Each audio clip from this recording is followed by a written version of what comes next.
Bom dia, meus queridos. Aqui é o irmão John. Deus abençoe suas vidas com graça, paz e prosperidade. Amém? Hoje é sábado, dia 21 de fevereiro de 2026, se eu não me engano, e eu vim aqui trazer uma boa reflexão da parte de Deus para as nossas vidas. Amém? É o seguinte: temos escolha? Enquanto servos de Deus, enquanto nascidos do Espírito, qual é o nosso grau de escolhas nas nossas vidas? Né? Para isso eu quero trazer duas passagens bem simples, tá? João capítulo 3, dos versos 3 ao 6 e depois o 8, e depois João 15, do 14 ao 16. Está escrito: E Jesus respondeu-lhe e disse: Na verdade, te digo que aquele que não nascer de novo não pode ver o reino de Deus.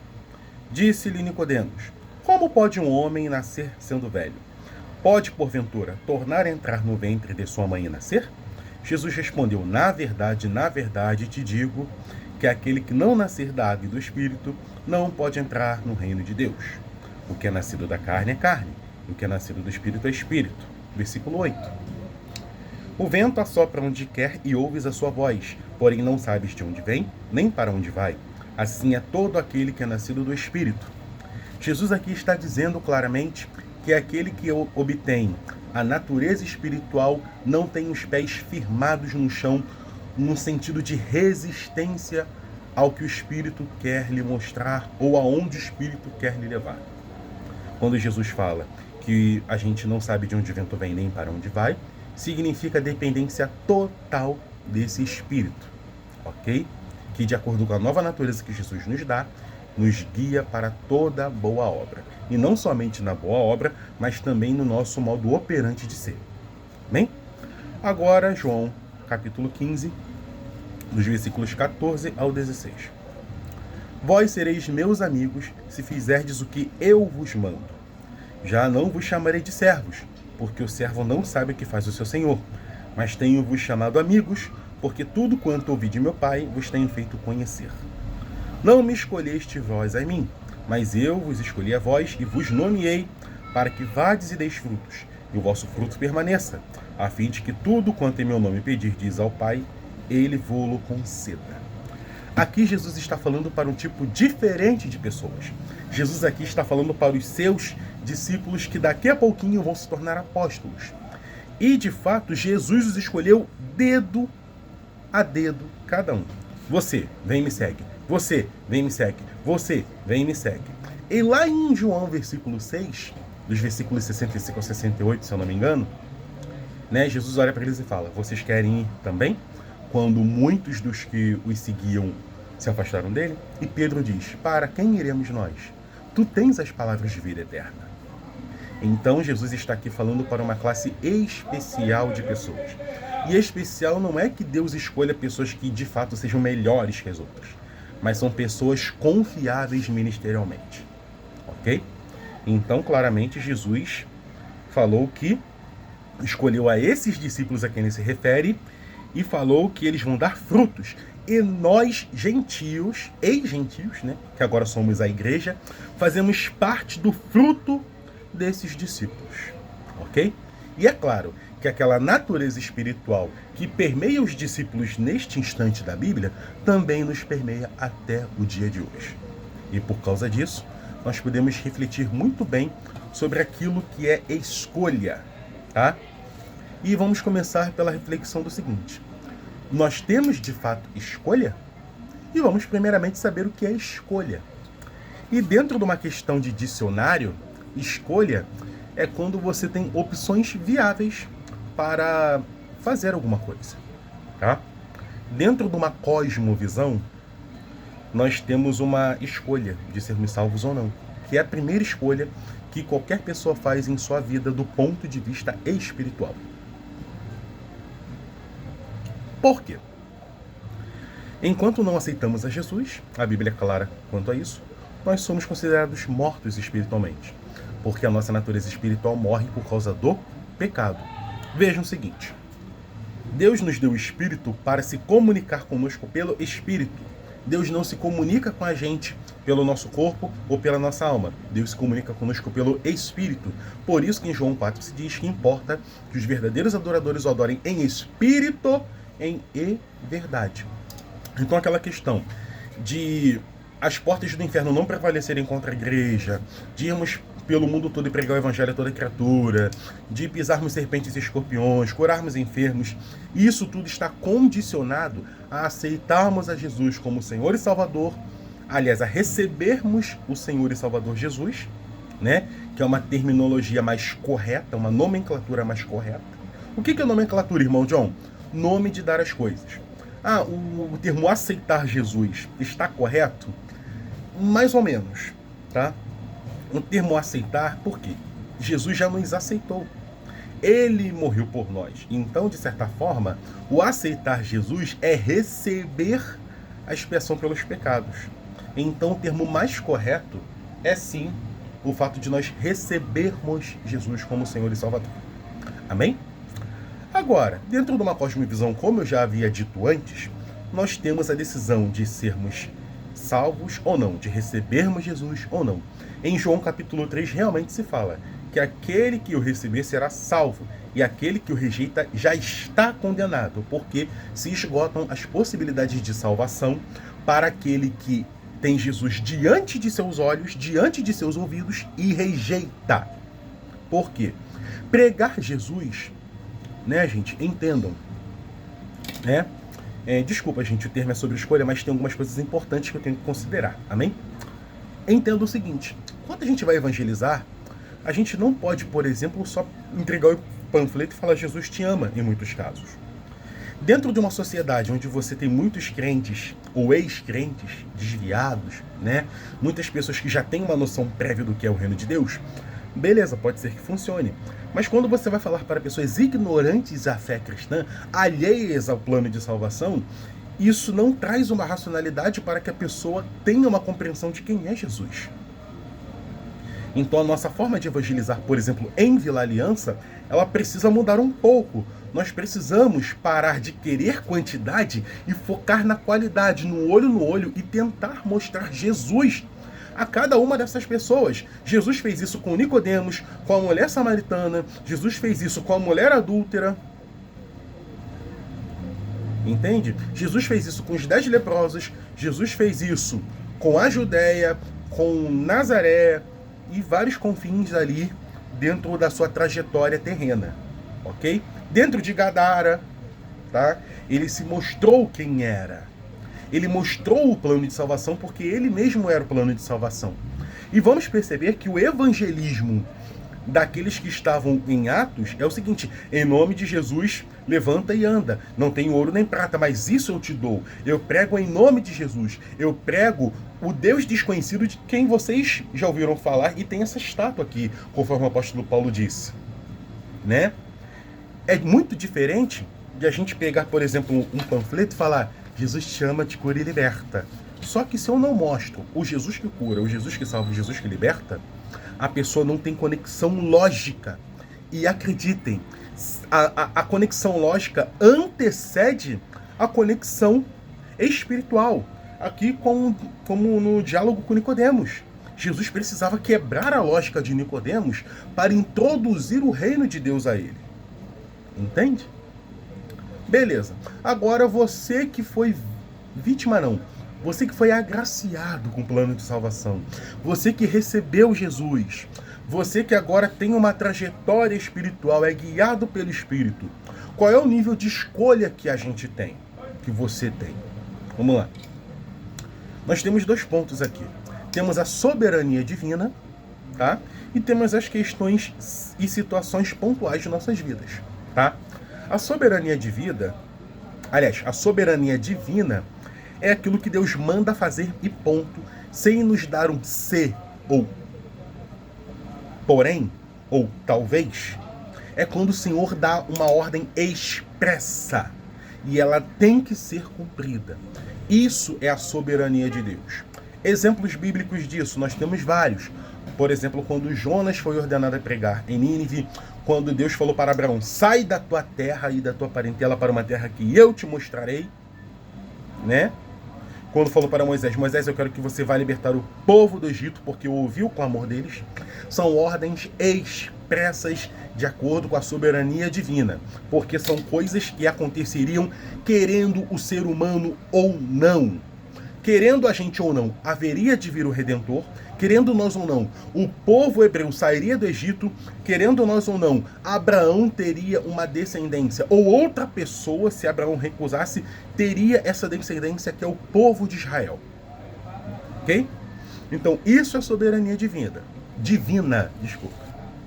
Agora, existem algumas questões pontuais na vida do crente que podem ser consideradas, tá? Exemplo. Davi, quando caiu com Betseba, ele podia ter escolhido não cair, tá? Então, esse jargão de que o escolhido não tem escolha, né, ele não se aplica a tudo.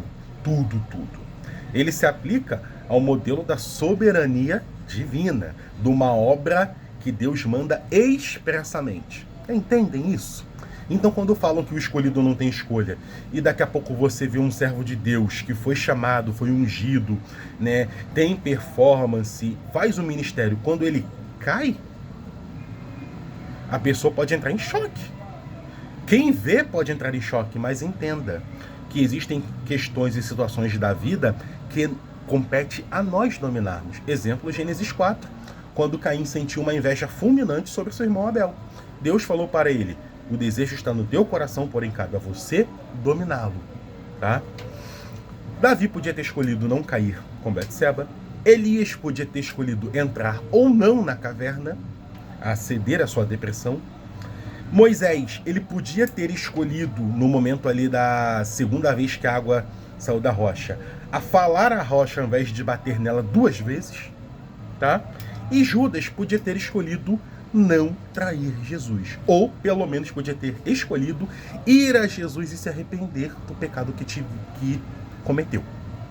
Ok?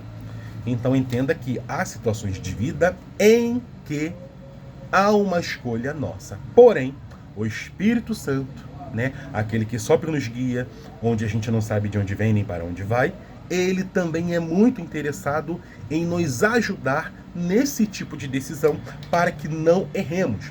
Em 1 João, capítulo 2, se eu não me engano, está escrito: filhinhos, não erreis, porém se errares, ou se errardes, tens um advogado, Jesus Cristo, que vos purificará de toda a injustiça se confessardes os seus pecados. Ok? É mais ou menos isso que o texto diz, tá? Eu vou tentar aqui trazer honestamente aquilo que o texto diz. Deixa eu ver aqui se eu acho. Sim. João, primeira carta de João, capítulo 2. Meus filhinhos, estas coisas vos escrevo para que não pequeis. Mas se alguém pecar, temos um advogado para com o Pai, Jesus o Cristo, o justo. Ele é a propiciação pelos nossos pecados, e não somente pelos nossos, mas também pelos pecados de todo o mundo.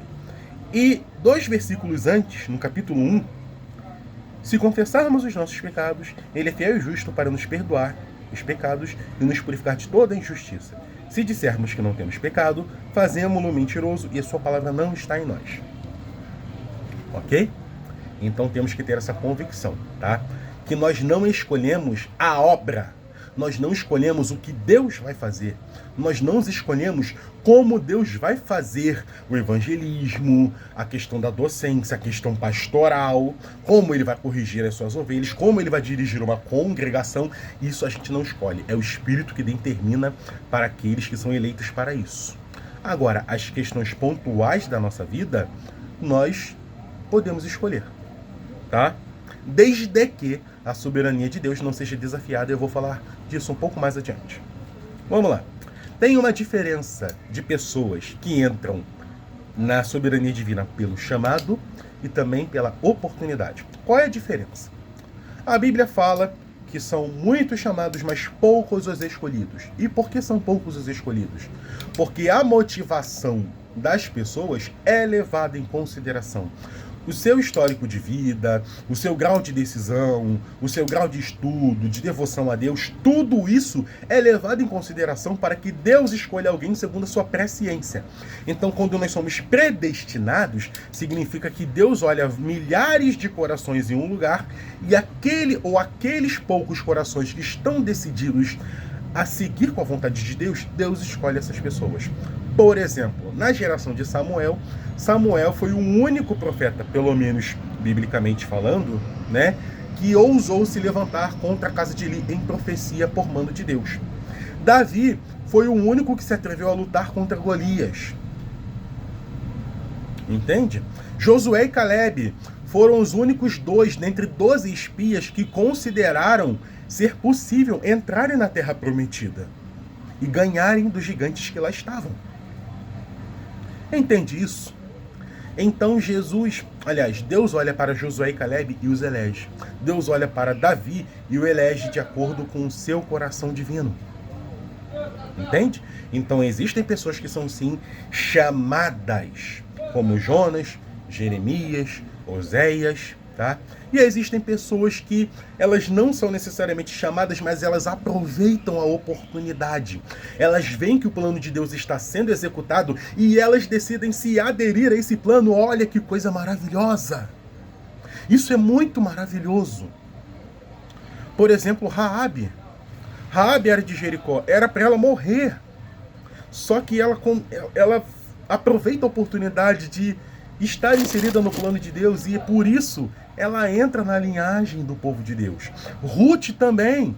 Ela podia ter voltado atrás, ela era viúva, ela podia se casar novamente em Moabe, que já não estava mais passando fome, mas ela resolve voltar com Noemi. E fazer parte da história daquela mulher que não sabia como seria o quadro quando ela chegasse de volta à sua terra natal.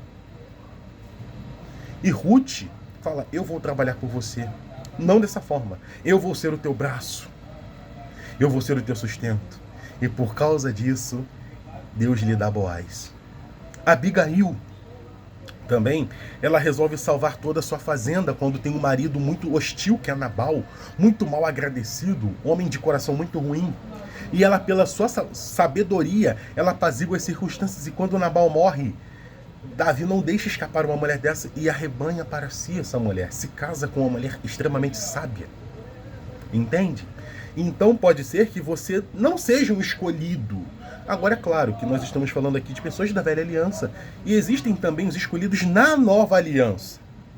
Ok? Pessoas que recebem o convite e fazem uma performance muito legal, como Lídia, como Cláudia, como Apolo, como João Marcos, né, que escreveu o Evangelho de Marcos, né, como Barnabé, como Silas, que são pessoas ali que elas aproveitaram a oportunidade do crescimento da igreja e por causa disso Deus fez coisas grandiosas nas vidas dessas pessoas. Ok? E vamos lá. O que é que Deus escolhe para a gente fechar? Deus escolhe a obra, Deus escolhe os obreiros, Deus escolhe a parte que os obreiros executam e também o ministério que dá a essas pessoas. Isso só Jesus escolhe. Ok? Ah, eu quero ser pastor. Jesus te escolheu? Eu quero ser profeta. Jesus te escolheu? Eu quero ser diácono. Eu quero ser presbítero. Jesus te escolheu? Agora, o que a gente pode escolher se puder? Se Deus permitir. Se a gente entra na salvação ou não. Por quê? Você pode ser fruto do investimento de alguém. Se você tem uma mãe, se você tem um pai, se você tem uma avó, se você tem um pastor de Deus orando pela sua vida, meu querido, provavelmente você já entrou na mira de Deus e você vai ser salvo. Porque é do interesse de Deus que todos sejam salvos. Às vezes você pode escolher a sua família, o seu trabalho, onde você vai morar, o número de filhos e onde você vai congregar. Porém, se estas coisas que eu citei estiverem dentro da soberania de Deus, de obra, de ministério, esquece, tá? É melhor você aderir ao plano de Deus. Porque ou você vai resistir aos aguilhões e vai se ferir, e a vontade de Deus vai ser cumprida do mesmo jeito, ou você tem uma grande probabilidade de viver uma vida desgraçada no sentido de infeliz, porque você se desviou das escolhas felizes que Deus teve para a sua vida. E, mais uma vez, entenda, Deus, ele permite que escolhamos quando sua soberania não é ameaçada. Ok? Então é basicamente isso, tá, gente? Nós temos escolhas, sim, porém essas escolhas são pautadas em duas coisas: na soberania de Deus e como o Espírito consegue fluir em nós. E se atrapalharmos a obra de Deus, de fato essa não é uma boa escolha, tá bom? Até aqui eu vou, deixe aqui sua dúvida e seu comentário. Um grande beijo, até a próxima.